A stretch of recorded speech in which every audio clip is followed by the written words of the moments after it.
Good evening, everyone. It's good to be back after summer. We're getting in the swing of things, and I'd like to welcome you to the Wyndham Raymond School District Board of Directors meeting. Today is Wednesday, August 17th, 2022. The time is 6 o'clock, and we are in the Raymond Broadcast Modular, soon to be moving to a room in Jordan Small for executive session. May I have a roll call, please? Kate Bricks. Here. Jessica Bridges. Here. Jenny Butler. Here. Jody Carroll. Here. Marge Gavoni. Here. Pete Hensler. Here. Char Jewell. Here. Kate Levier. Scott McLean. Will you please join me in the Pledge of Allegiance? I pledge allegiance to the flag of the United States of America and to the republic for which it stands, one nation, under God, indivisible, with liberty and justice for all. Mr. Howell, do you have any adjustments to the agenda? No, there aren't any adjustments. The only adjustment to the agenda is the addition of a couple additional appointments after it was sent out on Friday, but those have been updated on the website, so. Okay, cool. And I just have a minor adjustment to one of the policy that we are having the first revised reading, JLCD, Administration of Meds to Students. The title has changed to include new language, and we're including in the title and naloxone accessibility and administration. Okay. So I just want to make note of that. Okay, moving on to item 5. May I have a motion, please? I move to approve going into executive session to consider the possible readmission of a student pursuant to 1 MRSA subsection 405(6)B. Second. Thank you. All those in favor? We need Voice- to do a roll call. Right? When I say all those in favor, I mean a voice call. Kate Bricks. Yes. Jessica Bridges. Yes. Jenny Butler. Yes. Jody Carroll. Yes. Marge Gavoni. Yes. Pete Hensler. Char Jewell. Yes. Thank you. We are in executive session. We shall return.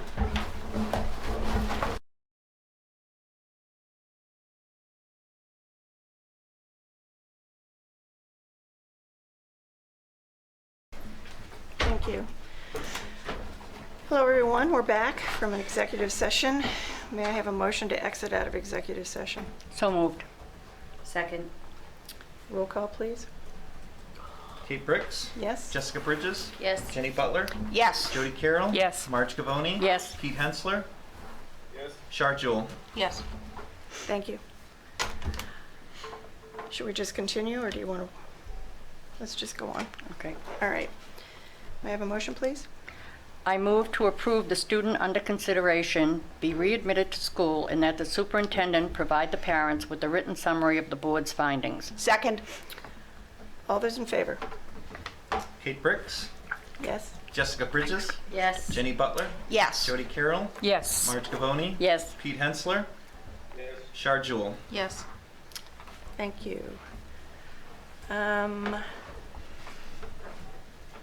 Thank you, Phil.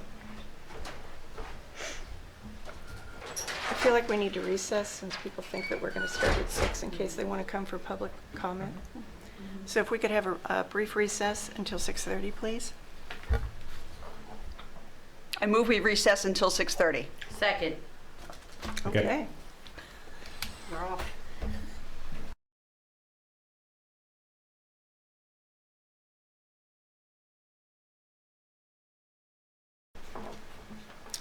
Thank you. We're back. We're on item 6, public input. We always welcome input from the public, and I see no public here. So we're going to move on to item number 7, superintendent's report. Great. Well, thank you. It's great to be back in a full board meeting, and we have been gearing up for the start of school. Christine and I have both had a busy summer, as have the building administrators with looking to hire. Also, and I hope we have a chance to be able to come before the board in a fall meeting, but once again, we had a very robust summer school program using some of our ESSER funds to be able to accomplish that, and we hope that we'll be able to come and do a summary for the board as far as what work happened because staff were extremely busy. It seems like each and every summer, the amount of time between school opening, school closing seems to get smaller and smaller, and we're trying to jam more and more activities. But we are close to opening school. We're ready to go. If kids were to come tomorrow, we have a couple positions that we're still working on, but we would be ready at that point. We've been taking a close look at enrollments, and grade 1 is one of our largest classes right now at about 280 students.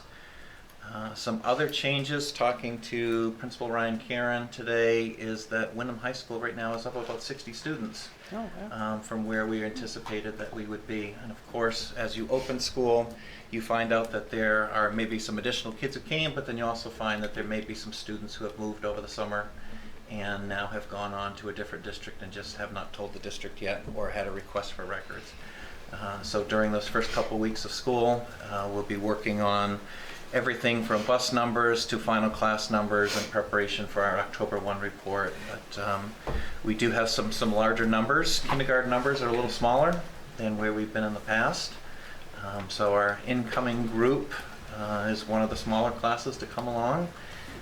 Will be interesting to see as we move through the end of COVID, and as some people have chosen to keep kids out while we work through this process, how many students return. But at this point, numbers are down at the kindergarten level. So we're maintaining. We didn't lose many students over the summer. In fact, if anything, we gained students. Class sizes at this point seem to be manageable.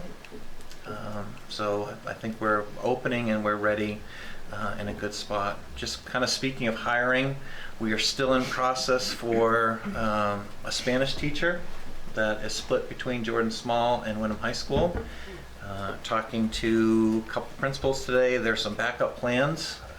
We do have some candidates that would be meeting with Mr. Karen through that. We're in the process of hiring a nurse for here in Raymond. And in addition, we have 3 ed tech positions that we're still looking to open. And right now we've kind of got a mix of people, and I'm looking forward to getting school open so that we know exactly our exact staffing and where some of our shortage would be. But those are kind of the key areas that we're at the moment. In addition, we could use 1 additional bus driver. But we are at a point where we have other coverage. We can carry that. Just kind of an interesting, I did a news interview about a week and a half ago with New England Cable Network. They called and asked where we were with bus drivers, and I said we were fine. And then come to find out, 2 weeks change and you're down a driver and you've got to work on some other plans. So the transportation is working on that. We're anticipating that we will have the state police. They picked the perfect day to come do the inspection of all the buses, which is the very first day of school. So each year they come and they pull representative samples of all of our buses. I had a chance to talk with Aaron Gant, who is our head maintenance person down there, mechanic. The fleet is in great shape. They feel like that they're ready to go. And they just were hoping that they would have a different date, because it's basically going to be the first couple days with transportation are busy anyway. Now as the drivers come in, they're going to have to roll through the state police inspection station, and we'll do our checkup on the buses. But that is coming soon. But had a chance, the buses have actually, and the vans have all been reconditioned this summer. The staff that came in and did the work, our fleet is in great shape. They did an amazing job. They should be complimented. Same thing with the buildings. There's always this 8-week construction window that we're trying to work under and get as many projects done as possible. And our custodial and grounds crew staff have been absolutely amazing as they've been working around contractors and projects, bathrooms being built, retaining walls being built, sprinkler systems being put in, and the buildings are in great shape. I was in Windham High School today. Windham High School, which will be 20 next year, will be paid for. Looks just like the day that it opened. So big thank you to that. Raymond Elementary School has had a huge number of projects this summer once again. The water tank has been removed, the well has been upgraded. There's been some additional preparations made for an additional well next year to move from 1 well to 2 wells. In addition, they're prepping some site work out back to do some additional heating work. For facilities committee members, we're looking at 2 possible meetings for facilities, one being on the Windham campus, one being on the Raymond campus, so that facility members have a chance to see all the work that was done this summer. But a big thank you to, again, all of our custodians, grounds crew, and Bill Hansen, Mike Duffy, the amount of work that's been coordinated this summer in a very short construction window. They've done some great things. We will be welcoming all of our new staff to RSU14 next Wednesday, the 24th. And we're looking forward to not only get a chance to meet them, to connect them, but also start to do some of the mandatory trainings that we do for all of our new staff to make sure that we're brought on board with that. Staff that are under the Sebago East Shore, which is our teachers and other professional staff, they will be in the 25th and the 26th for workshop days, working with buildings. And then all staff will come together on the 29th. And we will be doing our traditional open house, open ceremonies in the Wyndham High School auditorium. So any board members who would like to come and attend that event, it is a great event. It's uplifting. It's a chance, really the only chance during the year that we get to have all the staff in one spot, and it really is a celebration of RSU 14, of all the accomplishments that happened the previous year, the things we're looking forward in the future year. We'll be introducing new staff. The chamber singers, some brand new chamber singers will be singing that day, and it's one of my favorite days of the year. So What time? that begins at 8:30 in the auditorium. There's a district letter that will be going out either tomorrow afternoon, depending upon our A-team retreat and some final last-minute planning, or we'll be going out Friday morning with all the details, and we'll make sure that the board has that. In addition, the newsletter that I sent out to the community beginning of August, National CDC has put out its COVID protocols for schools. In essence, we are going to be finishing up the school year, we're going to be starting the school year where we finished last year, which is that we will not be doing contact tracing, we will not be doing quarantining of individuals who are close contacts. The only individuals who need to quarantine are those that have tested positive. And they will continue with the 5 days being out and then 5 days of masking, and then as long as they're fever free, they'll be returning. We recorded our first case of COVID yesterday in the district. But at this point, we are not, again, we're not quarantining. Last year at this time was a very different story. 2 years ago at this time, if we'd had a case on a team, we would have been quarantining an entire team. So the progression as protocols are recognizing that we're living with COVID, we will not be doing district-wide communication of COVID cases and other numbers unless it is absolutely necessary and becomes required. But at this point, our nurses are keeping track of what's happening and families are following, but we're going to be taking a very different approach with that. We've also had a lot of work this summer and a lot of progress with construction, which is Drew, Peter, and I will have a chance to walk through in a presentation tonight. But there's a lot that's happening. It feels like things are finally moving tangibly, where you can start to see things happening. And we'll have a chance to kind of talk through that with the board and have some things going. But it's been a great summer. I feel like we've gotten a lot accomplished as far as preparation to go. And I think it's been a good planning summer. And I think we're all looking forward to getting back into strategic planning, getting back into the work of the district, and the literacy audit and curriculum work that's going to happen this year, as well as social studies standards as we progress into the new year. But it's good to be back, and it's good to be back in board meetings and to be working with all of you and doing the work of the district. Thank you. We're going to move on to board roundtable. Anyone have anything to share? Sure. I don't know if I want to share this. I guess it's more of a question, because I know in the fall was supposed to be, is there a policy on therapy dogs? Right? It's Right. coming up. Mm-hmm. And cursive, my favorite. That's curriculum. Yeah, curriculum is working on that, and therapy dogs. I think I mentioned that in the last meeting or so, that's scheduled for October, October. Thank you. Um, Thanks, Kate. unless it gets bumped. Which things happen. Right, but tentatively, Tentative. yes, it's on our radar screen. Excellent. Yeah.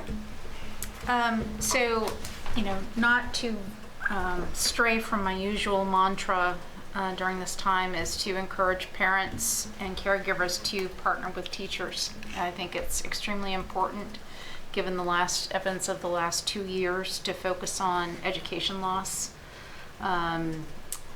And it could be that parents don't see or understand or recognize the amount of education loss that could have occurred with their individual student over the last 2 years. So it would be important to partner with teachers to be able to identify that and help support their students and the teachers for getting kids caught up. Also, frankly, a bigger concern for me is mental health. The last 2 years have been unprecedented for all of us, and as adults it's been stressful, but for the kids even more so.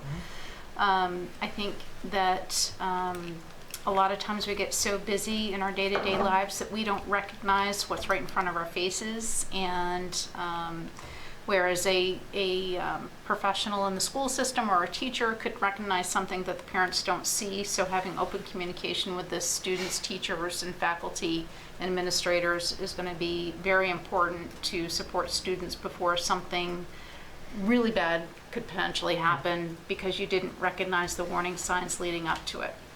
So I just wanted to make those comments. Thank you. Thank you. Sure. I'll have some after you. You go ahead. Okay, gotta go. Okay, I just wanted to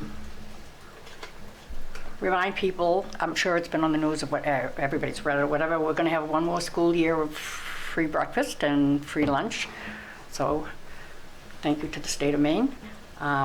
We're pleased with that. But the other reminder is the fact, and I know Jeannie stresses this, Jeannie Riley, our nutrition director, and everything she sends out, it's really important that people fill out that free and reduced form. Whether you're, when in doubt, just do it. If you fill it out, and then they can decide which pile it goes in, but it's really important to keep that on file.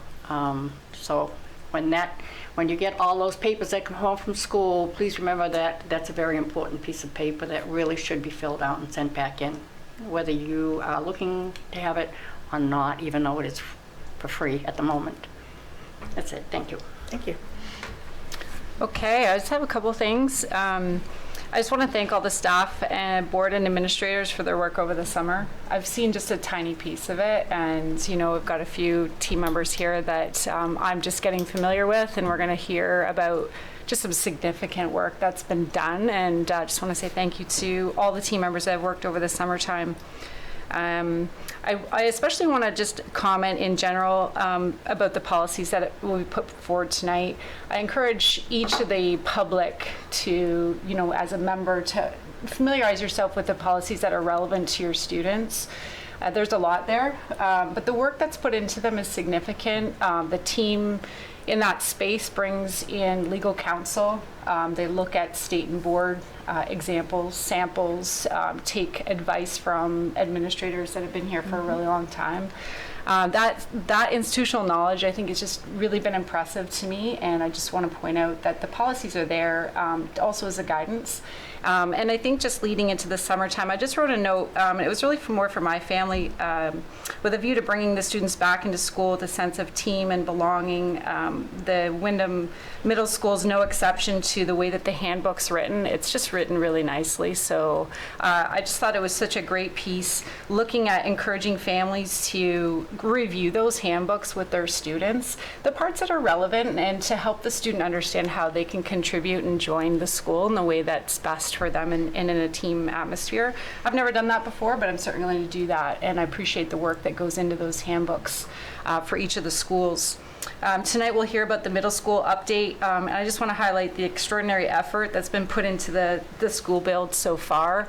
I mean, thinking about having work started a year ago as far as the curriculum, the specification document that you'll go through tonight, I just want to thank you for that work.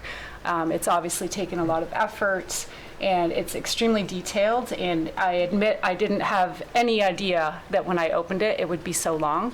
It was long, and I just thought, I kept scrolling, and it took me a couple of sessions to get through it, but I just want to thank you for that, and I'm not sure if the public really understands how much work goes into your regular job and then doing this other work of building a school over these years. So I just want to thank you for that. So we're looking forward to that.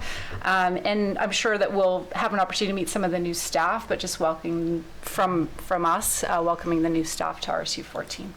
That's it. Okay, thank you. Jenny? It always surprises me how quickly August is almost over, and everyone heads back to school, where we're starting before Labor Day again. And just, to say thank you to the staff who have been working diligently, getting classrooms ready, getting documents ready, getting websites ready, and all of that. Believe me, I'm doing the same kind of thing for USM. And just thank you. We know that it's all on your own time. It's part of the job, but it's a lot of work, and thank you, thank you. So can't wait to hear the chamber singers and see all of that with everybody in the same place on the 29th inside, and it will be enjoyable. Thank you. Just a comment that I don't know if you read the papers and you hear about other districts and how many openings they have, and the numbers are ginormous. And in hearing Mr. House speak this evening about, we have some openings, but we're in better shape, I think, than the vast majority of surrounding districts. I've heard some numbers in the 70s and just crazy, crazy numbers. And I think really at the end of the day, for me, it really speaks to the quality of the district and that people really want to work here. And we have a great staff, and I know there has been a tremendous amount of time behind the scenes interviewing, lots and lots of time over the summer interviewing and vetting people and making sure that we have the very best staff for our students. So I appreciate that effort, and I think we're going to start out the new year with a superb staff. So I'm really excited about that. Okay, we're going to move on to committee reports, and I would love to start out with you, Al. I don't have a lot, but You haven't been to not to school let yet? you down. But I guess I could talk about Quiz Show. We've been meeting over the summer every Friday, every week Oh, at good. the Windham High School Library. So that's been awesome, and we have our first tournament this in September 25th. So that'll be really exciting. And we also have social media platforms now if you want to check us out on, I think, Facebook and Instagram. I think we're on those. So Wow. I don't remember what the tagline is, but if you look up Wyndham High School Quiz Show Team, it should pop up. You really bumped it up. Very good. Okay, thank you. Finance, Pete, it's going to be tough, but I don't think you've met. Finance is not met. Okay. Curriculum? Have not met. Okay. Dad? That's Jenny. Oh, I don't know why I'm looking at you. Jenny? We have not met, and I'm sure we will be sometime in the near future. I'm sure you will. Anything to report, Marge? We have not met either. Isn't this fun? What about technology? Our team will meet on August 23rd, so I can report out at the September 7th See, meeting. at least they have a date. Okay. Facilities? Facilities is not met. Other, Construction's met, yeah. but not facilities. But you'll get into the construction piece with this. Okay. Well, not to gloat or anything, but the policy committee has really cranked it out. And I'm going to give you a little list. Jody has been joining me. Kate and Jess had other commitments, but I wanted to say, first of all, when we go through all of these policies that I'm mentioning, a lot of them were created in 2009, and that is when RSU 14 and, well, no, I'm sorry, Wyndham and Raymond consolidated into RSU 14. A lot of the policies that we've looked at recently, not the ones on the agenda, but recently, are B policies that come under the board governance and operations, and there's 41 policies under that category. And most of those are still 2009. And that sounds like they're really old, but we've compared a lot of them to MSMA, and there's not much change to a lot of them, but we are going through them and reviewing them. The reason why we have so much work, and we're so excited about this work, is that MSMA sends out policy reviews and recommendations for changes, and some of it is just recommendations based on internal changes, but some of them are legislative changes. And in their February 2022 newsletter, they recommended 27 policies for revision. And that's above and beyond the ones that we feel that really we need to take another look at. So on July 25th, we met and we reviewed JLCD, which is administering medication to students. And we're going to talk about these next ones in a while, so I'm not going to go into the minutia of it, but EBCA we met, Comprehensive Management Plan, JICIA, Weapons, Violence, and School Safety, IHBAC, Child Find, and KDB, Public Right to Know, Freedom of Access. On August 8th we met, BE, Board of Directors meetings, which again was a 2009, and it discusses changes to the notification time. It also includes language regarding executive sessions and workshops and informal meetings, which we didn't have. BED, we took a look at. We did that in December of 21. We approved that. We reviewed it, and there's no changes. Ours is the same as MSMA. BED, B, all these like tongue twisters, and BEDBR, agenda and agenda format. Again, in 2009, MSMA has an update to our current practice, and we're going to work on that. BEDH, public participation. There has been a lot of interest. This is a 2009, particularly after last year's agendas, and we took a hard look at that one and looked at surrounding districts and MSMA policies, and we still have more work to do on that. We also took a look at Bca Code of Ethics. We reviewed MSMA and other districts. We've made 3 revisions and additions. That's a 2009.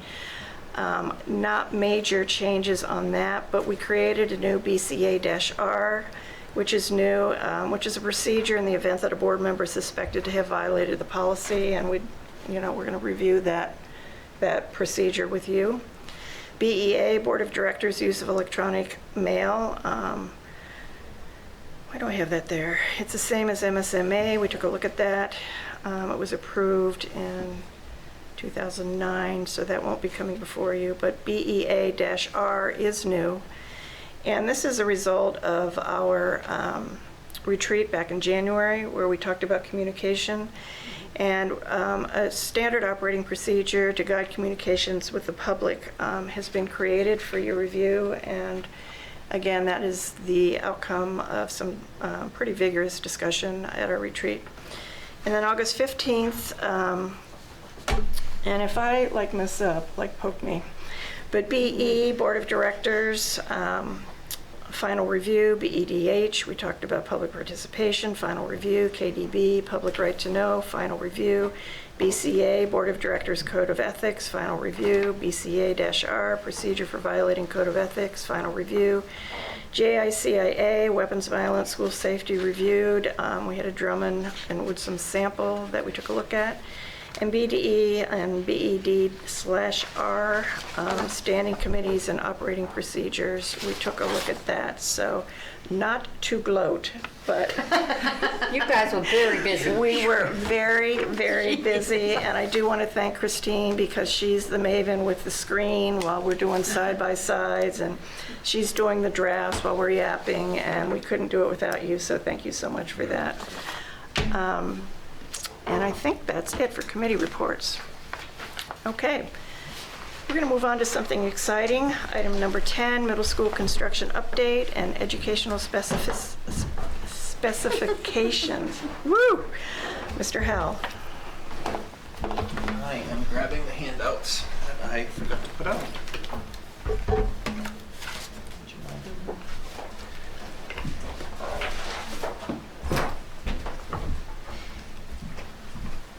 Let's give Christine a second. Thanks. Copies of the slides. Thank you. Thank you. Thank you.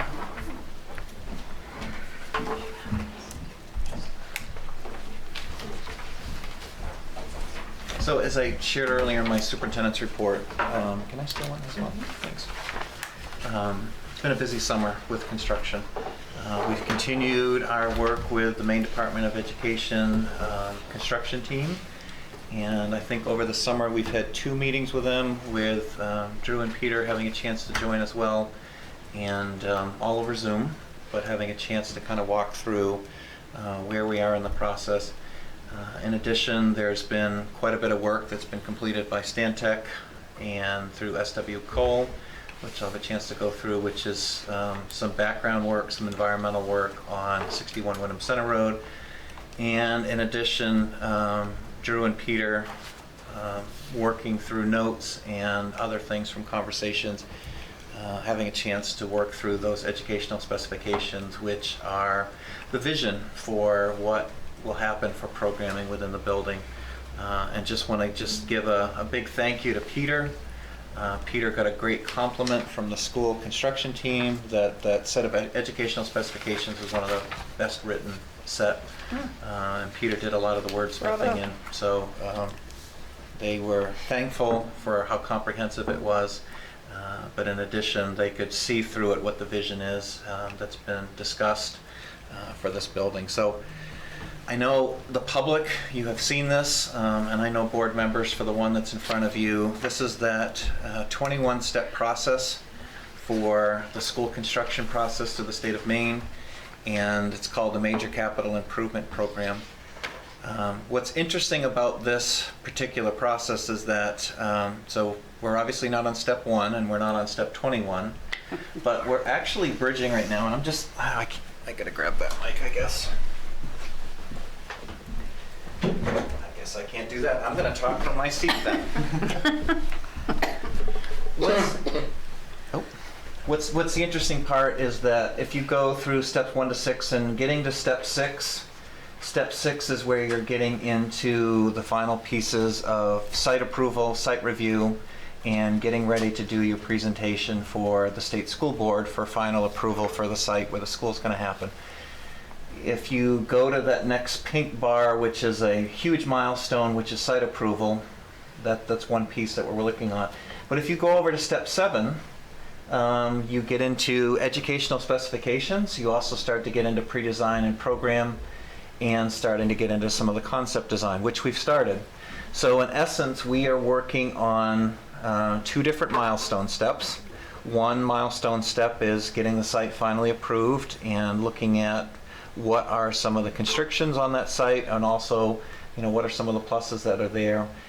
In addition, there's the ed spec and some of the other work that's taking place with what's going to happen with programming. And for board members who've been here for a while, we started the ed specs programming piece back in 2018, 2019 with Frank Locker coming to do some visioning with our staff. So we already had a jump, which has helped us out with this piece. But going into the site selection process and just looking at some of those steps. So we've begun work now with Department of Transportation, Department of Environmental Protection with some of the identified wetlands. Some are significant on the site, some are not significant, and we can do some work around those. Department of Health and Human Services for review, U.S. Army Corps of Engineers, and then other state and local agencies. So everything from Inland Fisheries and Wildlife, and I'm happy to report that we don't have any endangered species on the site, plants or animals. So that part has been cleared. In addition, there's been some site work. There isn't any PFAS which has been a concern for sites all around the state of Maine with legacy materials that have been either been through sludge dumping, either through agricultural type things, or through industrial waste, or through human sludge that's been dumped. So that hasn't been there. In addition, for site selection, there has been some elevated levels of arsenic, not to a level that meets state concern levels that are indicative of any pasture farmland use in Maine where arsenic was being used as a pesticide and previous things. As part of this report, and I did not include for my update tonight, there's been an aerial comparison of 61 Wyndham Center Road starting in the 30s all the way to today. And that piece of property, not much changed until about 2009 when the house was built and the fields were added out front. So it has pretty much stayed a hayfield during this whole time. But that work continues, and just going through some of the summer progress pieces. Educational specifications, we've had a chance to send at least one draft for the DOE to review.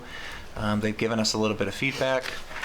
We've been working on with Lance Whitehead and Jay Doherty, who are our representatives with LaValle Brendinger, on space allocation. And why space allocation is important is that is your, almost think of it like bargaining back and forth with the Department of Education. What are spaces that they will fund? And right now they are looking like they will fund a space for every staff member that we have. What spaces may they fund for additional sites or future development? How much space will they do for a cafeteria or for a stage or some of the pieces? We're working through that negotiation process for that. Once that space allocation document is locked in and it's finally decided upon that that is the point at which the state will finish up, we then need to start working through the process of what then would we look at to have be locally funded. And so the construction committee has been looking at additional spaces that we might want to do. The other important piece about the lock-in is that when that final square footage number is done, the state will take that number, multiply it times 1.4, or you get a 40% increase. That additional 40% becomes hallways, bathrooms, custodial closets, maintenance areas, places to put boilers and other things. All those different items then get figured out of that additional 40%. So we're still working through that process, but a lot of work has been done. Geotechnical mapping, I've included the picture at the bottom on the site. What you see on the top is a drill rig. It's actually kind of a cool drill rig because it's remote control.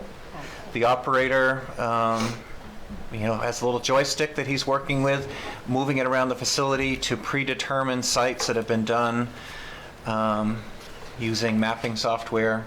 And specific to everywhere that you see a blue dot is a spot where a thick metal probe that is covered in sensors has been pushed into the ground to determine how far it is to bedrock. And everywhere that you see a red spot is actually a borehole where a drill rig has actually gone down and taken a sample of bedrock to see where we're at and where we're up against. So we have, I think, 85 different intrusions that have been planned.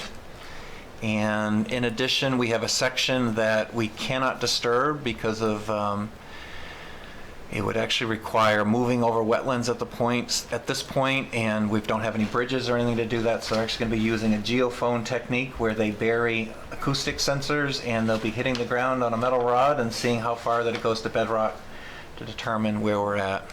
So quite a bit has been done with that mapping. At this point, everything is positive coming back from the site. Ledge is at a manageable depth with, I think, 24 feet on one side on the building envelope, 12 on the other, which is the opposite side. And we have one knob of ledge, which is where an athletic field's going to go, which is about 3 feet under the ground. But as far as the actual building site, not a lot of ledge, not a lot of clay where the building's going to be, which clay under a building can mean shifting and some other things. So things coming back very, very positive. The environmental work that's taken place this summer is the testing. So what do the soils look like?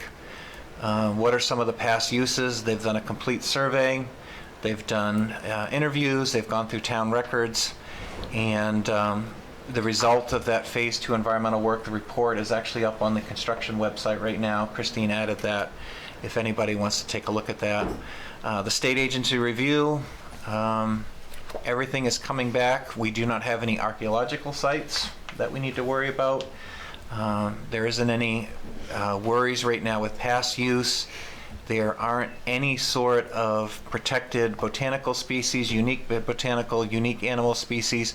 It does look like we're going to need to do a bat study to see, are we possibly impacting any bat roosts, and what remediation might we need to do with that. Our civil engineers actually has a person that specializes in bats and will help us out with that study as part of the process, but those pieces coming back positive. And again, one piece that we're still trying to work through, which is on the bottom section here, this little triangle.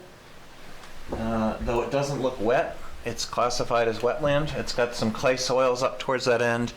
And so working with Department of Environmental Protection, what are some elements that we can do to make that buildable part of the site? We know the center part of the site where Bond Brook and one of its streams run through that we're not going to be able to do anything with, and we're not planning at this point. And I think this becomes, let me just go here, becomes a little bit more evident. This is just a preliminary site diagram of what it might look like. Anything that's there in the dark blues running kind of down the side, which is the nature preserve, and across the middle, those are areas that we know we're not going to be able to touch. Those are called wetlands of special significance. We can't do anything with them. However, the acreage that's then, and this is running north-south, so north would be the soccer field that's on Wyndham Center Road, south would be all those back fields. It does look like that the section there that's showing a baseball field in the little corner, that is buildable. We'll have to do some remediation efforts in order to make that happen. But some of the site pieces coming together. Just for scale, that H-shaped building, which is not a building that we're pursuing, it was just show us a big building that's a little over 2.5 acres of floor space on that single, that's a big building, just a single first floor. It was done oversized just to kind of give an idea of what type of buildable space that we have there. And then in addition, you have some large soccer fields and other pieces that are ancillary or auxiliary to the site. And then the next piece, which is that concept development. We've been working through what might a building look like. How are you going to go ahead and structure this? And the construction committee the other night had an opportunity to review what some of that might look like. So in a second here, I'm going to turn this over to Peter and Drew, but just want to hit some of the educational programming. So educational programming kicked off back in August of 2019. So 3 years ago, actually 3 years ago next week, we did a middle school conference, and we invited members from Jordan Small and Wyndham Middle School to the Wyndham High School Library, and we looked at what is the future of education, what does middle level education look like, and that group started to do some brainstorming, what they would like to see in a building and how they should be planning for the future. A couple key things that came out of that was relationships, strong relationships, taking buildings, and especially large buildings, and making them feel smaller.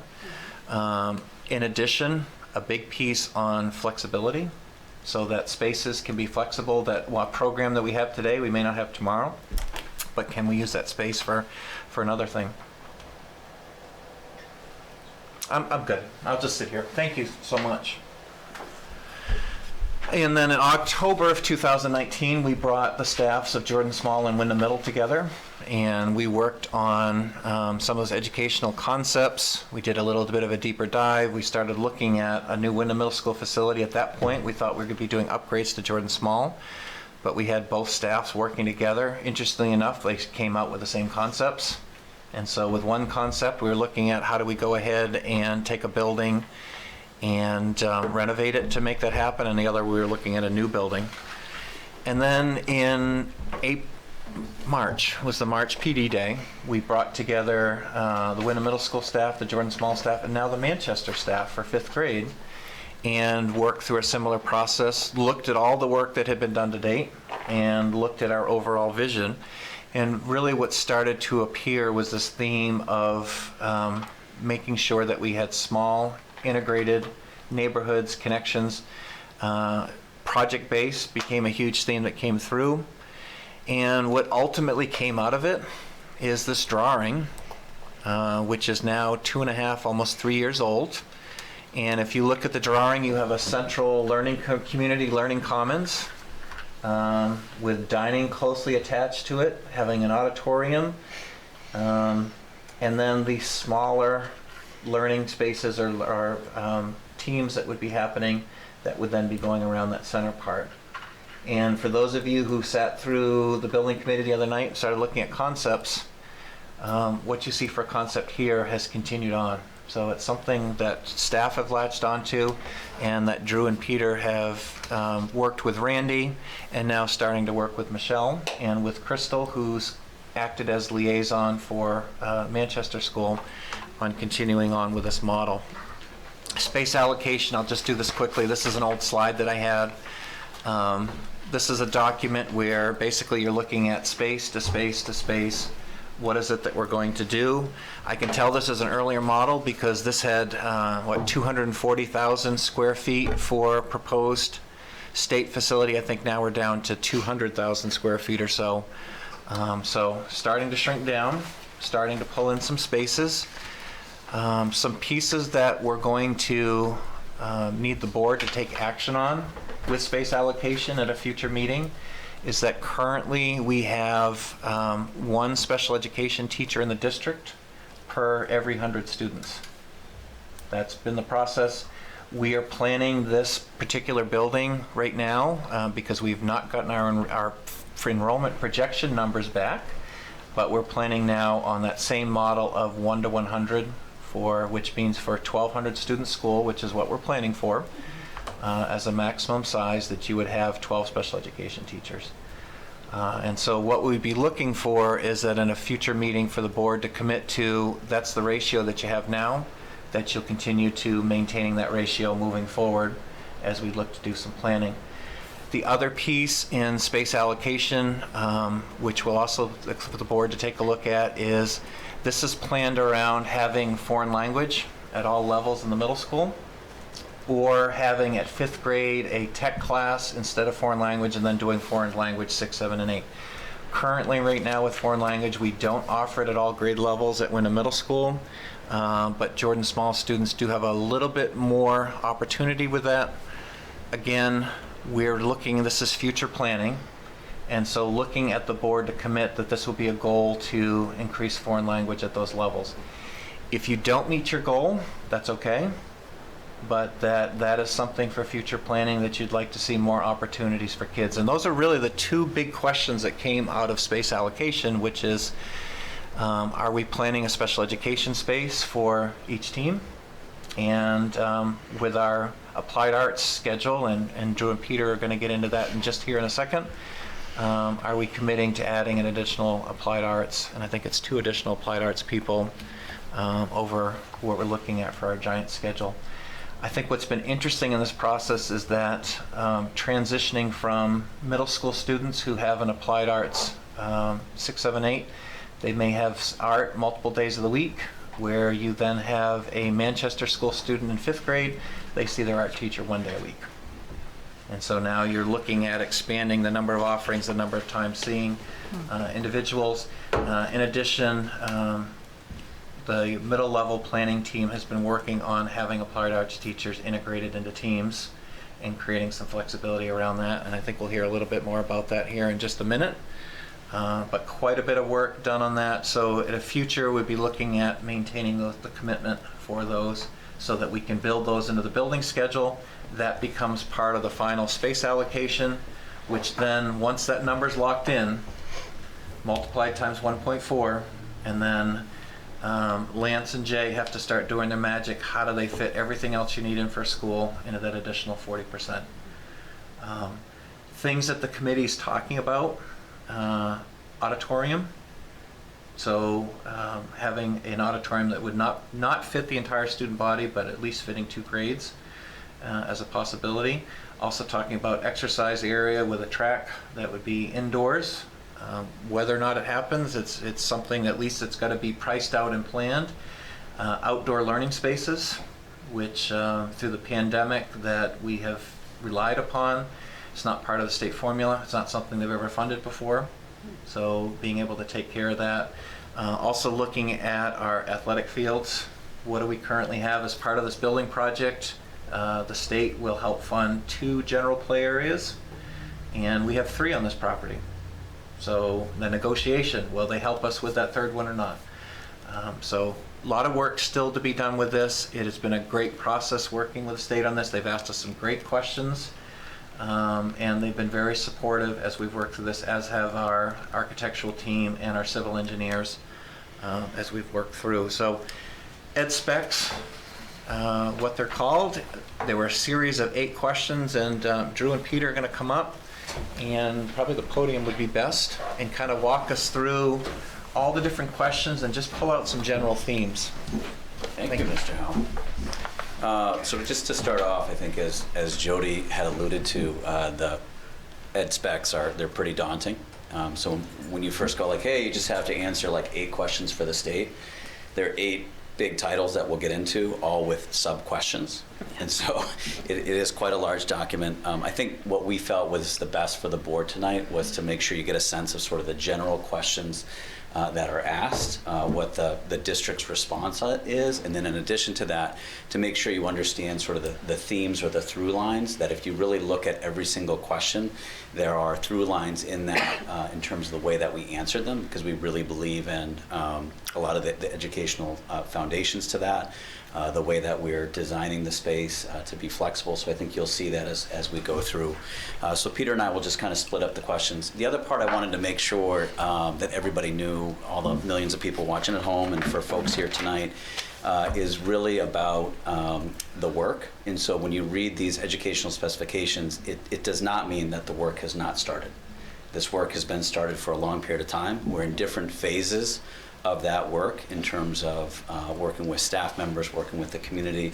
Obviously, the actual design of the building is in progress. Much of what we do at Wyndham Middle School, and I know that they do at Jordan Small, is taking what we would like to do with space and doing the best that we can with it.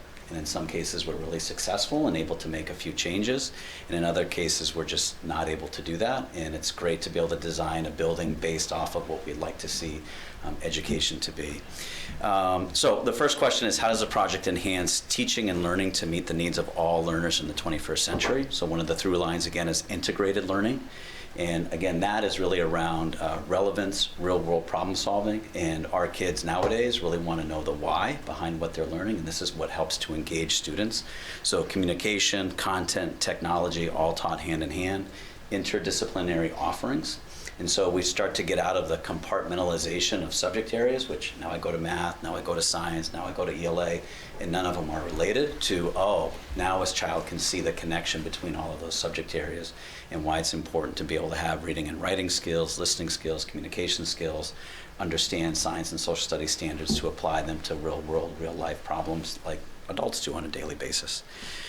We want to meet the needs of diverse students. We want to focus on collaboration, communication, creativity, and critical thinking. Question 2, how will the range of programs housed in the facility guarantee equitable access to the essential resources needed to achieve the high expectations of Maine's learning results, and how will the facility's programs help students become engaged, responsible, and ethical citizens? So rigorous curriculum anchored in the Maine learning results. Interdisciplinary project-based learning provides relevant real-world problem solving. Wraparound services, Shar talked about this a little bit in terms of social work guidance, special education, advisory, all things designed to support students who have various array of needs.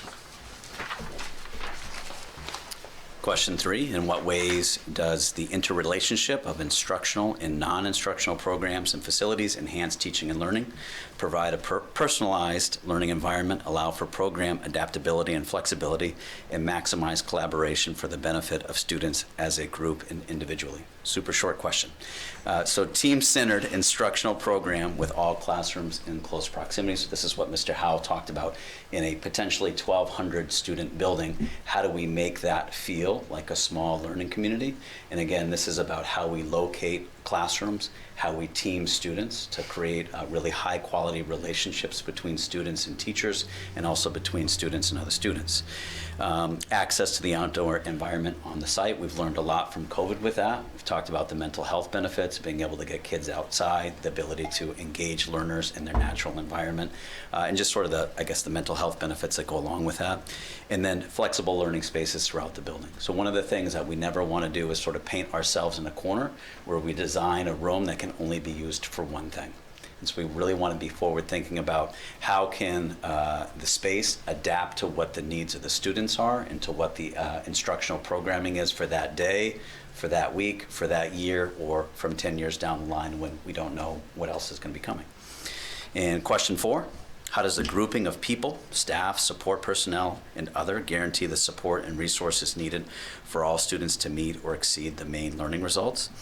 So applied arts integrated onto teams. This is a plan that Wyndham Middle School has for next year, where applied arts does not become a satellite, and they become part of an instructional team that again gets to know students, and that also results in more applied arts offerings for students and richer applied arts offerings.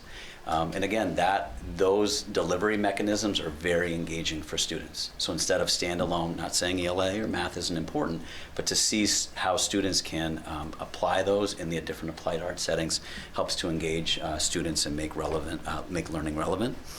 Special education integrated into team areas. Again, when we get into the sense of belonging and equity, we want special education students and students receiving services to feel just as part of a team or a community as any other student. So making sure it's not going off to another space, to make sure that learning for students is integrated into what everybody else is doing is really important. And then we want to maximize school safety and access to student supports in our design. I'm going to have Peter pick up questions 5 through 8. Thanks, Drew. Drew had some real education, teaching, and learning questions that he summarized.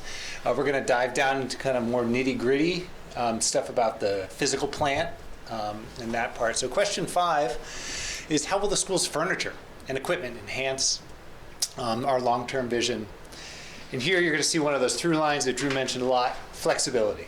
So we want down to the furniture in a classroom to be really flexible. So can we make groups? Can we make single seats? Can students have the agency to move those things around?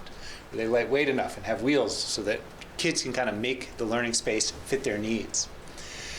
Chris mentioned in the conceptual design a learning commons. A learning commons would be a large space where the public can interact with students. So we want students presenting their work to authentic audiences. That's going to happen in the learning commons. Thinking about social emotional needs, the learning commons is a place where a whole team can form a circle and everybody can see each other.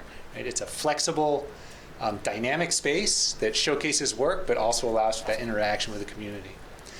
And then forward thinking, we know we want those applied arts, STEM, art, music, technology. We want state-of-the-art materials associated with those classes so that kids could really be practicing and learning skills that will help them in high school and then out in the job market. So 3D printers, CNC machines, digital art spaces, things like that.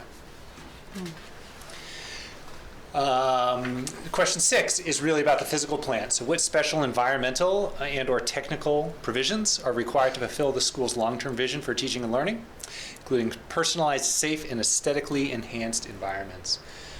I think we've said it 5 or 6 times. COVID's taught us a lot. One is that air quality control is really important in a building, so we'll have state-of-the-art air quality control, as well as full climate control, which will prevent us from having to shut down on hot days, like we've had to do in previous years.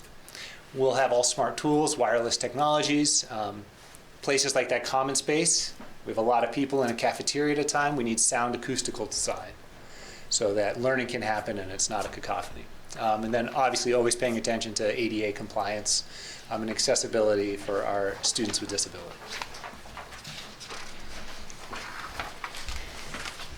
Two more to go. You're feeling a small sense of what we felt as we were writing this. We're almost there. So what will the future require regarding learning spaces for public school youth? Again, this word flexibility comes up. We want adaptable spaces. Like Drew said, not a classroom that's always going to be a science classroom. How can we you know, visualize multiple uses for the multiple spaces.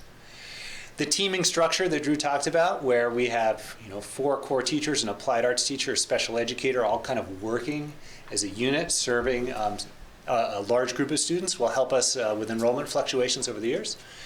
And then we definitely want to include spaces for sports, businesses to come in and interact with our students, or to even use the facilities, as well as community recreation, potentially on like the suspended track that Chris was talking about earlier.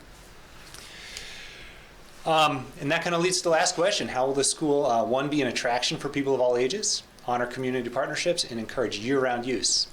Flexible indoor spaces, that giant learning commons does not just have to be used by students. An auditorium can be used by the public for many ways. Recreation spaces, both indoor and outdoor, we would have open to the public. And the Wyndham Center site road has some great natural places where both students and the public can interact with nature along those wetlands.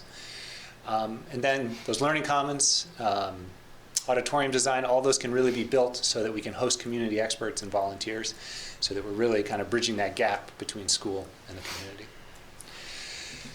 So just to kind of summarize the big themes that really show up in all of those sub-questions that we didn't really drill down into here, relationships are at the heart of this. So how do we build a building that facilitates smaller learning communities, that build strong relationships between students, staff, and the community? How do we make sure that teaching and learning that's going on is rigorous, anchored to the main learning results, but also relevant through project-based learning, authentic work to engage students? Flexibility, I think I've said that a million times. Flexibility is going to be key, both for that project-based learning, but as well as adapting to future needs. And at the heart of all this, we want to make sure we're ensuring access and equity for our students farthest from opportunity, and for our students with disabilities, so they are experiencing school just like their mainstream peers. So just before we jump into board questions and things, just kind of some next steps. We will be working throughout the upcoming weeks on the space allocation document. As that starts to get finalized, we'll be bringing that back to the board. Be looking at board approval of educational specifications and timeline on that. Not quite sure yet, and the reason why is that given that we're bridging 2 milestones with site selection and jumping into the next milestone, we'll be working with the state on when specifically they would like to have that approved by the board. Concept design, and the little picture that I threw up in there, it was a week ago Monday. Lance Whitehead, who's the principal architect on this, showed up with a giant cardboard box full of blocks, all to scale, with classrooms, with auditoriums, with libraries, entrances, and really started to kind of walk us through what's the big layout. And so making sure that as you stack the blocks, what blocks need to go on the first floor, what new blocks need to go on the second and third floor, possibly fourth floor, how are you going to arrange stairways and stairwells, looking at what are the orientations. There's a big emphasis in this building to make sure that all teachers and classrooms have windows, which is not the case in all of our buildings right now, is allowing as much natural light to come in as well, but starting to do that format. So it's the first time at central office I've had a chance to play with blocks, but it was a good conceptual exercise as we kind of walked through and kind of had a chance to talk back and forth on working that through. The last piece, which is that everything I've shared with you on the site is now in a draft report. We'll have a final report on the site. The hope from the architects is that we will have some community forum in December. And at that December will be a kind of a raise hands. What do you think about the site based upon here's the information that you've learned to date. And once that straw poll happens, the results of that, if it's in the affirmative, would then go to probably a January state board meeting to then discuss the site with all the reports that have been collected to date. But the shorthand for that site approval part is that there hasn't been anything that has come up in site approval that would block 61 Wyndham Center Road from being a good site for building as a school. So some great things are happening, and I know we had placed the ed specs document in the board packet. It was the draft one. There's some things that are still being worked on with that, but if there's any questions or comments or clarifications that board members would have.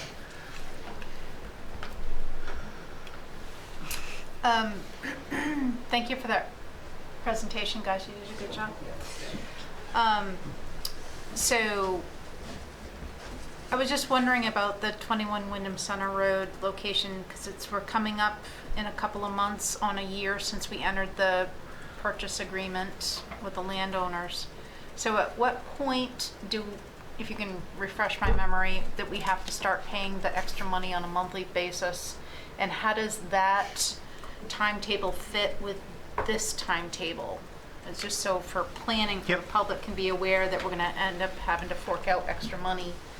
How does that flow? Yeah, so the option agreement that was done on 61 Wyndham Center Road was a 2-year option agreement. And again, for the public, it was the property owner removing a piece of property from the market for a period of 2 years. The piece for the board on that is that $100,000 was put down. That $100,000 will be applied to closing should the board and the community vote to move forward with that site. Next year, for every month, starting in January, it's a $10,000 payment. So if we have a June referendum, it's $60,000. If it's a November referendum, it's $110,000 on that. And that was calculated based on what would be the interest for what was being asked for the property should the sale have gone through. Thank you.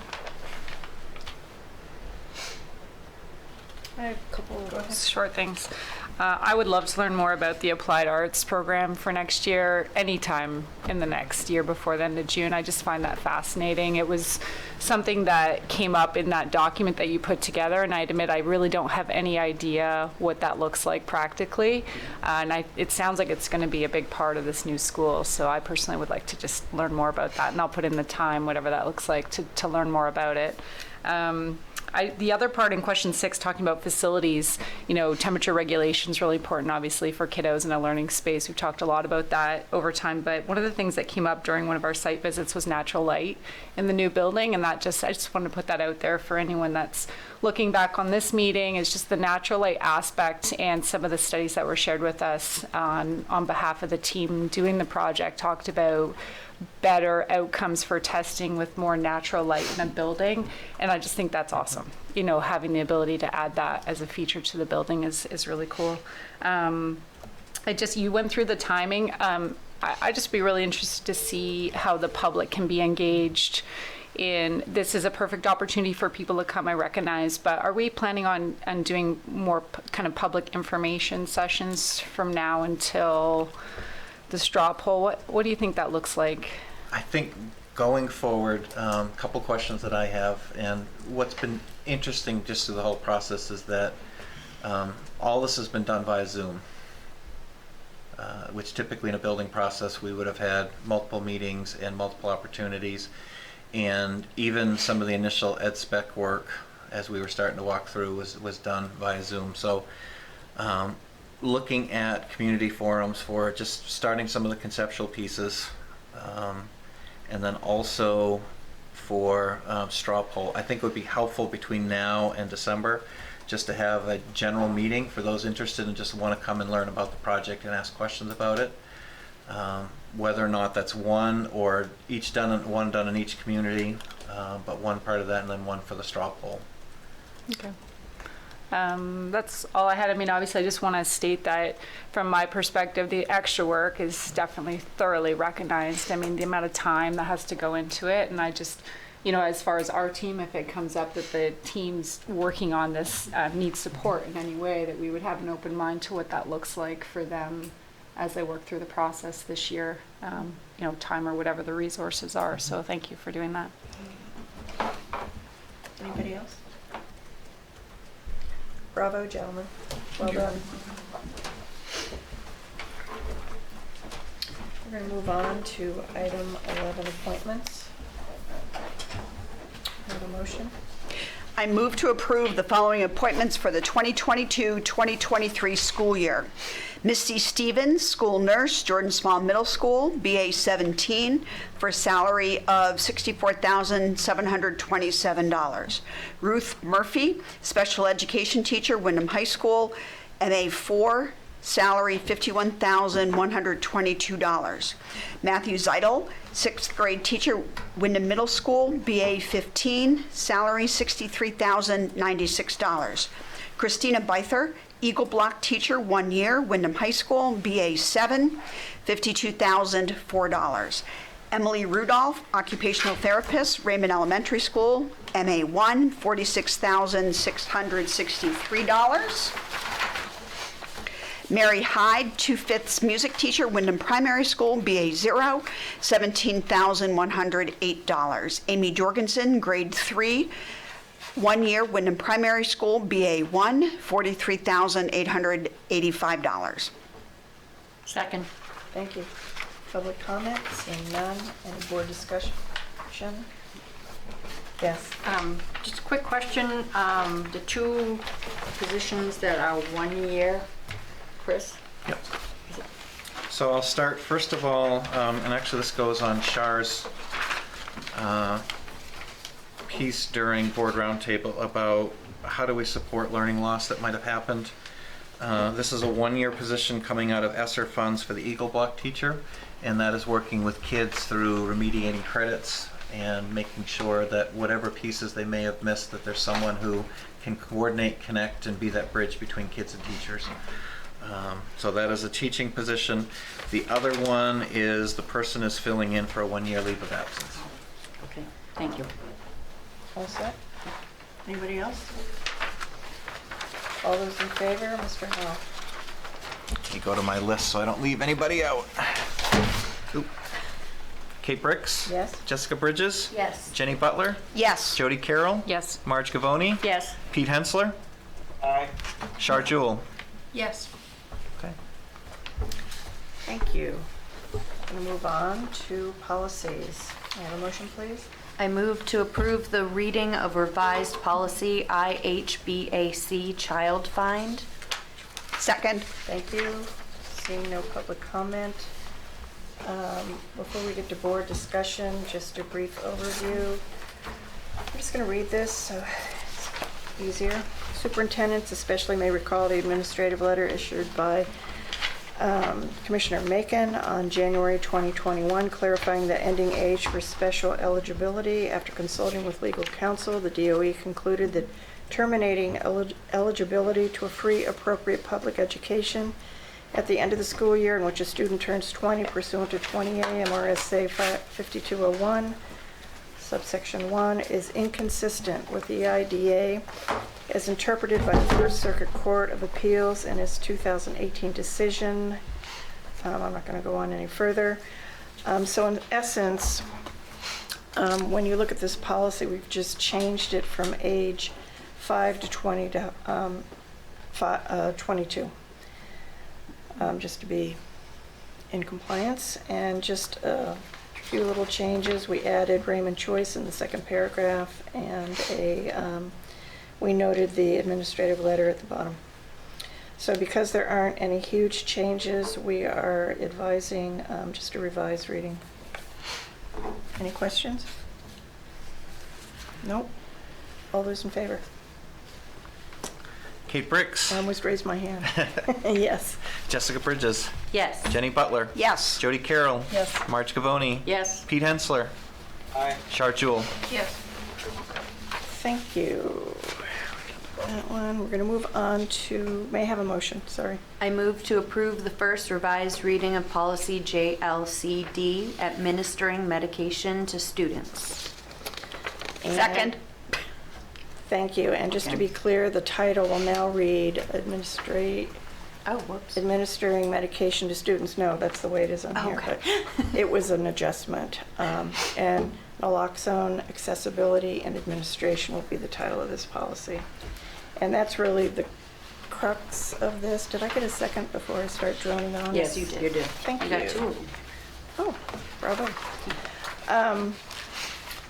The major change in this is the addition of Narcan, which is the abbreviation.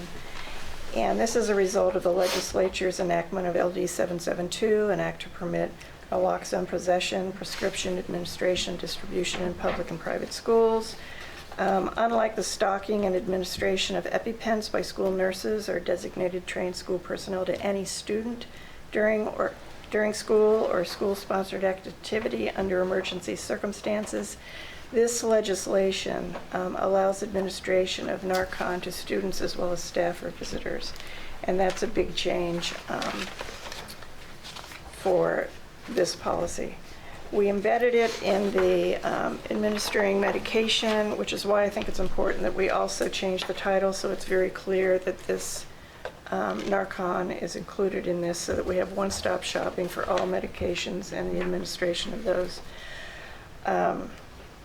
We met with Detective Sergeant Jason Anderson and SRO Seth Fournier, who explained the administration of Narcan and showed the committee a sample and gave us examples of how, I didn't even know what it looked like, and it's this little plastic thing that I had no idea. We reviewed, and just to be clear, my understanding is if this is administered to anyone just by accident, there is no harm to the individual. So if by some chance a student or somebody's fooling around and grabs it and tries to use it, there is no harm to that individual. But if you need it, it's definitely a lifesaver. We reviewed the MSMA sample language. Our district doctor was in consultation with our school nurses who provided feedback regarding the inclusion of Narcan in this policy. So as a result, the committee determined that in the interest of public safety, we would recommend including this in our policy. Are there any questions? Yep. Which schools, is this going to be available in all the schools? Mm-hmm. Okay. And then under the permissions section, it mentions trained school personnel of a collaborative practice agreement that's in place. Does that reference like the SRO? SRO and nurses and... So the law enforcement in Windham, and I believe the sheriff's department, actually already carry Narcan on them. In fact, we may have a couple officers that were coming at 8 to talk about this. At 8, Yep. okay. I texted them I and had said a we're little just deer running in the super headlight quick. here. No. But that's something that they already carry. This would be to have the nurses having it available. All right. And they have a collaborative practice agreement, kind of a permission from the school physician yearly. The last question I had is under the storage, and I understand that this, if it's given to someone that doesn't need it, they're not going to be harmed by it.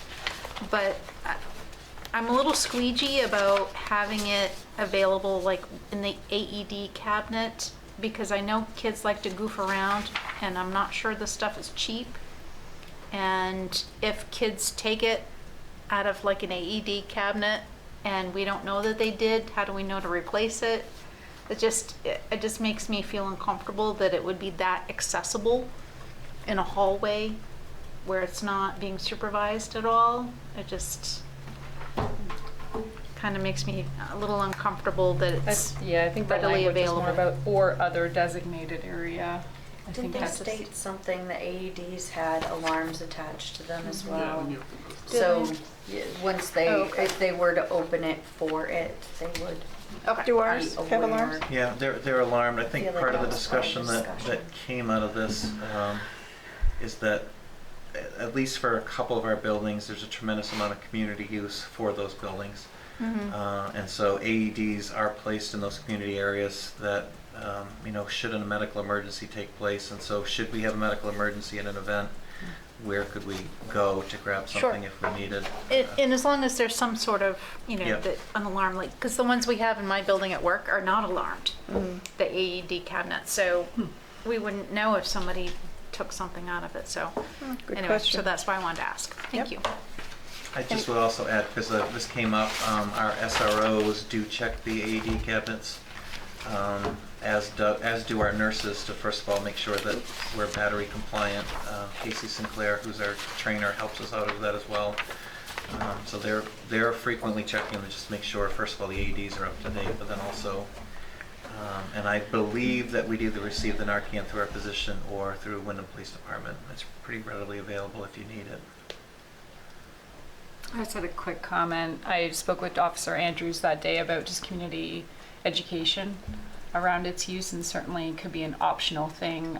He thought it might make sense to contact fire and safety and put something in terms of, hey, parents, you have access to this optional educational type of event. Just if we're going to add it to our policy, it may be prudent for us to consider allowing parents to participate in educating themselves, ask some questions. He seems to be positive about that question or the request at the time. And I'm not sure what that looks like in terms of follow-up, or if there's any thoughts on doing that. I just wonder if there might be any questions from parents, and that might address it as far as why and who and how and some of the stuff we're talking about tonight. Yeah. Just want to mention that. He seemed to be interested in taking it on. I'm not sure how our team, your team, bridges the gap in making it happen, but I made the request that day, and I don't think that I let you know that. I think that's something that's interesting. Interesting about this is that we've not had to administer this at all in the schools. But given now the frequency of No, things. that's okay. There's nobody there. It was Oh, okay, but no, I heard. Given the amount of fentanyl that's now appearing, as well as other drugs that are appearing, it would be nice to have it around should a community member or a student who takes something that they're not familiar with, should this happen. We good? Are they? I think Char was knocking like. I was knock knocking on wood. No, I thought I heard the car. Oh. He's not here. I texted Justin to say we were way ahead of schedule, so if they appear and they have any questions about how law enforcement uses it, Detective Sergeant Andrews is a fantastic resource. He's also the one that oversees, one part of his role is overseeing the SROs in the district, and serves as their supervisor. Well, we're going to press on, and then if they show up, we can maybe have them speak briefly since they made the effort. Mr. Howe? Kate Bricks, Yes? Jessica Bridges, Yes. Jenny Butler, Yes. Jody Carroll, Yes. Marge Cavoni, Yes. Pete Hensler, Aye. Char Jewell. Yes. Thank you. I- Oh, sorry. No, go ahead. I move to approve the first revised reading of policy JICIA, weapons, violence, and school safety. Second. Public comment, seeing none. Just before we get into board discussion, here's my cheat sheet here. MSMA made some recommendations, and then we asked Drummond Woodsum to also provide us with some legal guidance, which is always good, especially for a policy such as this. The highlighted portions that you see are recommended changes that are in your packet. This policy was also reviewed by Deputy Sergeant Jason Andrews and Seth Fournier, and I believe our district safety team also took a look at this, correct? Yep. So as you can see,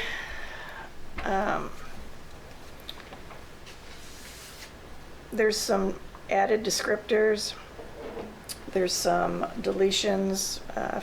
First of all, B, discharge of a firearm within 500 feet of school property is new, and that seemed really, really prudent, and we were really happy to include that in this policy. C, kind of updated different examples. We took out H, bullying behavior, because we have another policy that addresses the bullying. And then we changed the language for policy violations. In that principals may engage students in restorative intervention and/or discipline students who violate this policy based upon the facts of each case and in accordance with applicable board policies, state and federal laws. And then, of course, let me just check here. Yep. All firearm violations will be referred to law enforcement authorities as required by law. Other violations, this policy shall be referred to law enforcement authorities at the discretion of the superintendent. And given the world that we live in, we were really happy that we were able to review this and update it and make sure that the safety team thought it was done well, and that the police that are involved in our district thought it was done well too. Any questions? Under prohibited conduct, in the first line, it's crossed out with the exception of law enforcement. I'm just wondering why that was taken out. Student, staff, and other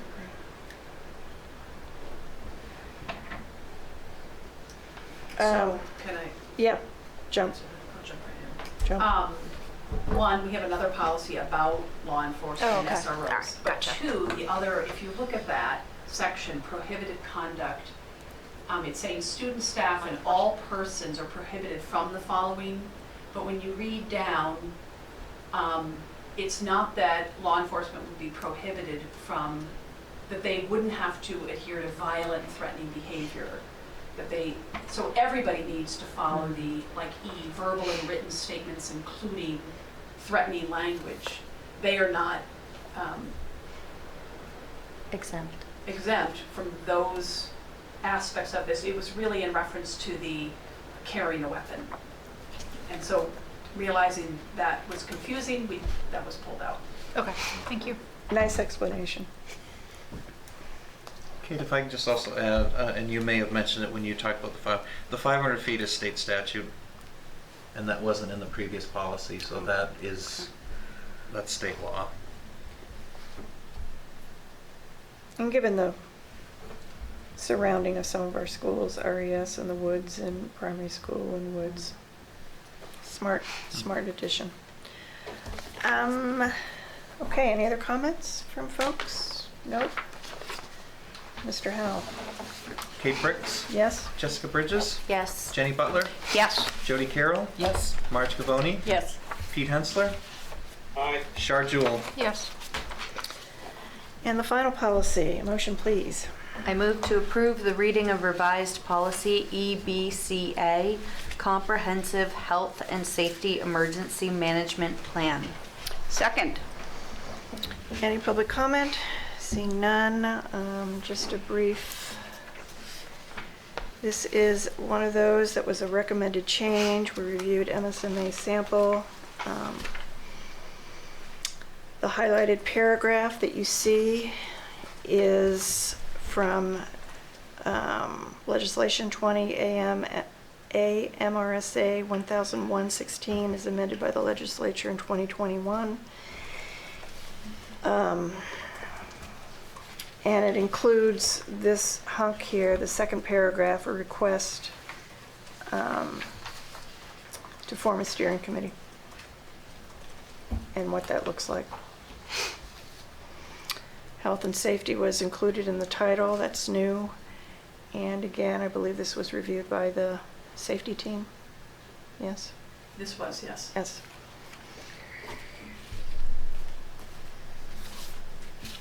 Any comments? We're just suggesting a revision for this, with this addition. Yep. So I'm just wanting to make sure I understand this new paragraph in yellow towards the beginning. So any board member or full-time school employee can request that the steering committee be formed. Yes. So a science teacher at the middle school could say, I want the steering committee formed, and we would have to do it. Yeah. Okay. It says the steering committee shall regularly review and refine the comprehensive health and safety plan. What if no one requests that the steering committee be formed? How are they going to regularly review and refine the plan? Christine, you want to? Sure, this is language right out of statute. And so that explains everything. So it seems there's a bit of a contradiction in the opening statement that you read and the closing. Right. We thought the original intent of the beginning is that should somebody request this, then that will happen. If nobody requests it, then it wouldn't happen. However, the safety team thinks it's important to actually bring in during that annual review of this plan, to have representatives from each building. That serves multiple purposes. One, now you have the voice from the building coming and reviewing and sharing any concerns about the plan or any confusion. We get to hear those perspectives as we review it, take that into consideration, just good practice. So we're going to have folks come. It'll support our efforts to really have consistent protocols and safe practices in place. So that's our Yes. approach to that. But So, that is statute. and I really like that that was added. I think when we reviewed it this past year, I actually mentioned that I'd like to see regular feedback from the people that actually work in the buildings for this plan, because they know best what's needed and what isn't and all of that. So I was glad to see it added. It just seemed kind of contradictory in that, so I wanted to clarify. And it is, and that school safety team meets every Friday. Once a week, yeah. Yep, every Friday, and goes through changes, updates, and other things. And honestly, adding some staff as well to that. The board will have a chance to see updates at the annual review of the comprehensive plan, which will take place, usually it's November, end of October, 1st of November, and have a chance to do some of the updates and also hear some of the safety upgrades that were done over the summer that we don't make public. I have to say, it's kind of nice to be at this point in my career in the school board that I can go, remember last year when we... Feels good, right? Anybody else? Oh, I'm sorry, I didn't see That's you. okay.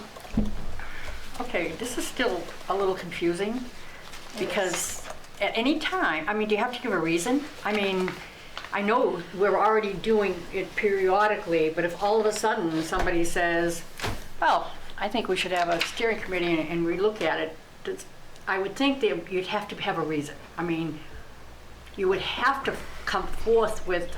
That was really what I was getting to. Yeah, it's almost like willy-nilly. It's kind of like at any point in time, if I felt like it, I'd say, you know what? I think we need to have a steering committee formed to relook at, even though we only did it last month. Right? Just to be I think something that's Whatever. important to put this into context is that there were a number of school safety bills that were introduced, not this past legislative session, but the previous one, that were meant on providing more information to, as Shar, you said, the people in the building who are working through some of these things, providing more information to them on what happens with school safety, and then also having them be part of the planning process. You as a board have approved and have supported so many safety upgrades in RSU 14 over the years, and you have a very comprehensive plan that is practiced. That may not be the case in other places around the state, and so where people may not even know if there's a plan, if it's been updated, if there's been any connections, and this gives some authority to someone to say, wait a minute here, I've never seen a plan, no one's ever talked about a plan, we've never been trained, and allows them to go ahead and start that process. Okay, so does this, once it's put in, and it's not a draft anymore, basically, so how does staff know that this is in there? So, Kirsten, you speak to it because you've been working on it. So one of the things that we do at the administrative retreat, starting tomorrow and Friday, is that we review annually the safety plan, have principals update their specific safety information that aligns with that comprehensive emergency plan. They schedule time for the school resource officers to come and meet with staff to do training. They'll be at new staff. The SROs will be at new staff to talk about the standard response protocol. They'll also schedule time with them in September and October to go over the refresher, the review of the safety expectations in the district.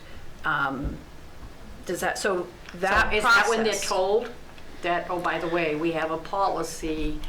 I'll add one other part, which is that the committee has also preemptively put a staff members onto the committee to do some reviews, and somebody who would be well connected with the teaching staff to inform them, here's what's going on.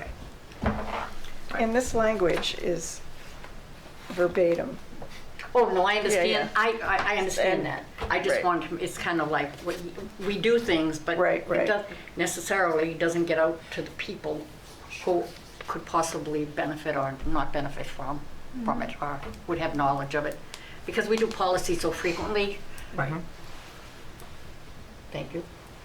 That will be a Doing them all? discussion with the administrative team, and then Okay. schools will see that there'll be a Gotcha. representative that's now coming to be part of that process. Yeah, all set. We're ready to vote? Mr. Howell? Kate Bricks? Yes. Jessica Bridges? Yes. Jenny Butler? Yes. Jody Carroll? Yes. Marge Gavoni? Yes. Pete Hensler?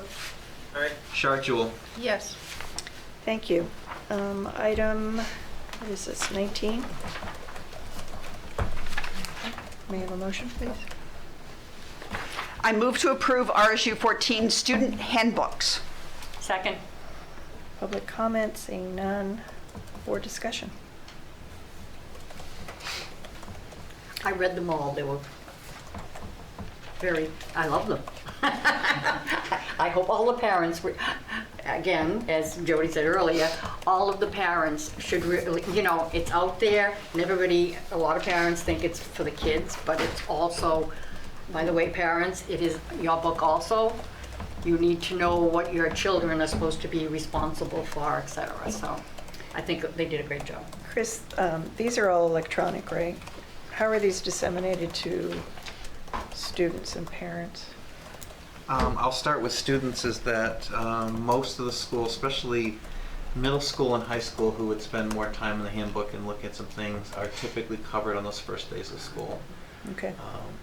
And for the elementary, if I'm a kindergartner in the school handbook, probably not. going to be a first diving week through it. activity. Unless it's got some cool Right. pictures in it. Yeah.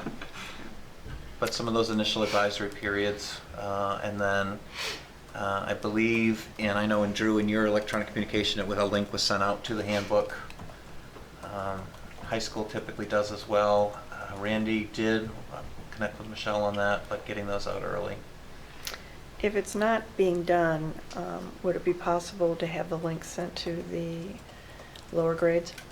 Like listserv to parents, Mhm. here's the student handbook? I mean, if you don't know it exists, Mm-hmm. Yeah.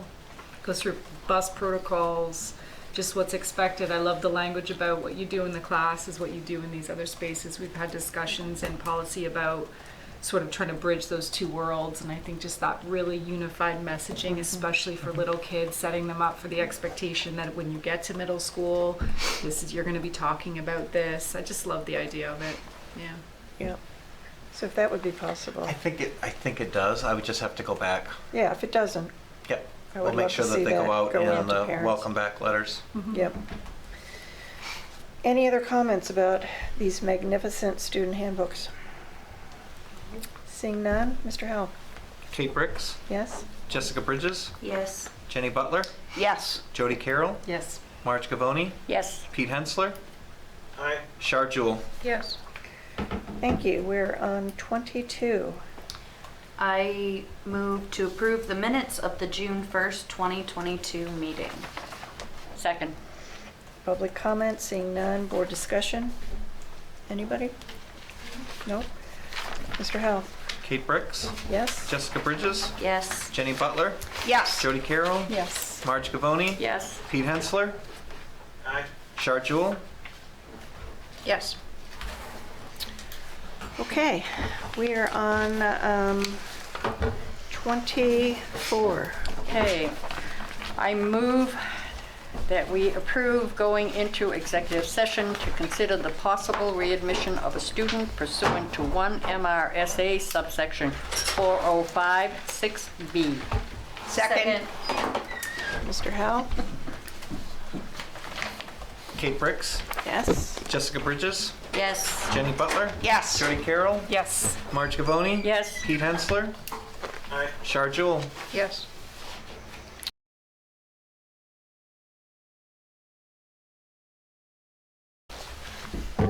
Thank you. We're back. May I have a motion, please? I move to approve the student under consideration be readmitted to the school and that the superintendent provide the parents with a written summary of the board's findings. Second. Thank you. Mr. Howell? Kate Bricks, Yes? Jessica Bridges, Yes. Jenny Butler, Yes. Jody Carroll, Yes. Marge Gavoni. Yes. We don't have Pete back yet. Char Jewel. Yes. Thank you. May I have an adjournment? Motion to adjourn. Second. All those in favor, Mr. Howell? Kate Briggs?